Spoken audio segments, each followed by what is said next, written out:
përfaqësuesit të seancës për votim të fshehtë që njeh dhe gjykimi i gjykatës kushtetuese dhe është një votim shumë demokratik siç e kam thënë.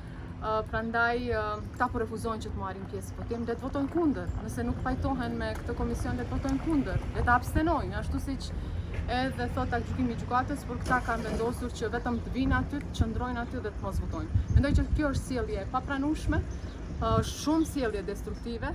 Mendoj që secili nga ne duhet ta marrë përgjegjësinë. Ne çfarëdo që është varë nga ne, ne e kemi adresuar.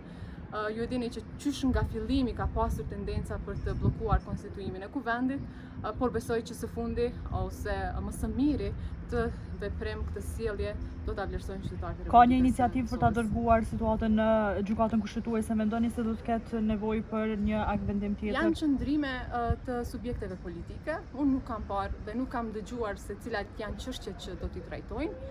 Për mua çka është shqetësuese dhe për vetvendosje në përgjithësi është që nuk po zbatohet gjykimi i gjykatës kushtetuese.